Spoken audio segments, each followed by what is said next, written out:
ମକା ସହିତ କ'ଣ ମିଶାଇ ଖାଇଲେ ମଣିଷର ହାଡ଼ ମଜବୁତ ରହିଥାଏ?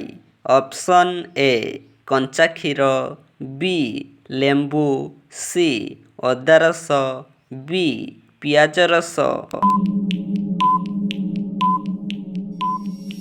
ଏହାର ସଠିକ୍ ଆନ୍ସର୍ ହେଇଯିବ ଅପସନ୍ ଏ କଞ୍ଚା କ୍ଷୀର।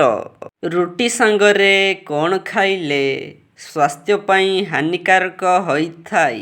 ଅପସନ୍ ଏ ଭାତ, ବି ପଖାଳ, ସି ଶାଗ, ଡି ଲଙ୍କା।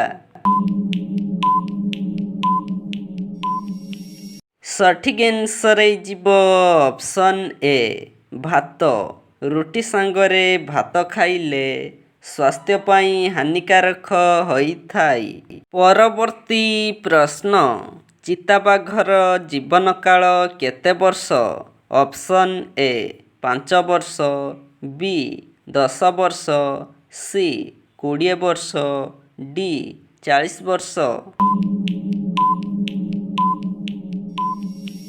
ସଠିକ୍ ଆନ୍ସର୍ ହେଇଯିବ ଅପସନ୍ ଏ 5 ବର୍ଷ। ଚିତାବାଘର ଜୀବନକାଳ 5 ବର୍ଷ। ପ୍ରତିଦିନ ନଡ଼ିଆ ପାଣି ପିଇବା ଦ୍ୱାରା କେଉଁ ରୋଗ ଠିକ୍ ହୋଇଥାଏ?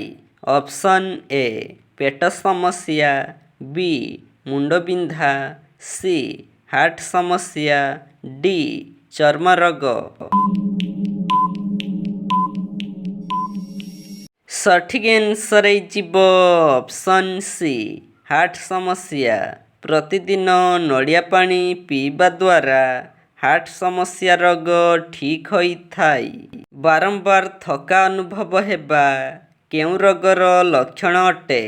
ଅପସନ୍ ଏ ପେଟ ସମସ୍ୟା, ବି ମୁଣ୍ଡବିନ୍ଧା, ସି ହାର୍ଟ ସମସ୍ୟା, ଡି ଡାଇବେଟିସ୍।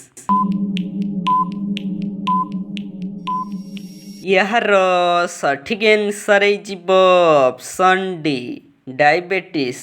ବାରମ୍ବାର ଥକା ଅନୁଭବ ହେବା ଡାଇବେଟିସ୍ ରୋଗର ଲକ୍ଷଣ ଅଟେ। କେଉଁ ଗଛ ସବୁଠାରୁ ଅଧିକ ଧୂଳି ଓ ପ୍ରଦୂଷଣକୁ ରୋକିଥାଏ?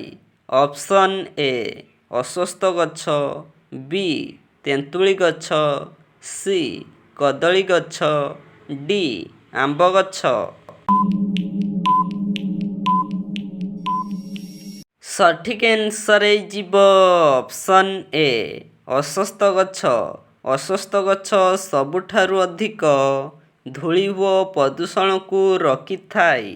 ଭାରତର ସର୍ବପ୍ରଥମେ ଆଇଏଏସ୍ ପରୀକ୍ଷା କେବେ ହୋଇଥିଲା? ଅପସନ୍ ଏ 1945 ମସିହା, ବି 1950 ମସିହା, ସି 1975 ମସିହା, ଡି 1995 ମସିହା।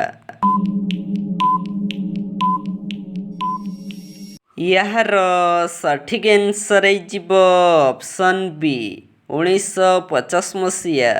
ଭାରତର ସର୍ବପ୍ରଥମେ ଆଇଏଏସ୍ ପରୀକ୍ଷା 1950 ମସିହାରେ ହୋଇଥିଲା। କେଉଁ ଦେଶରେ ଖଟା ମହୁ ବହୁ ପରିମାଣରେ ମିଳିଥାଏ?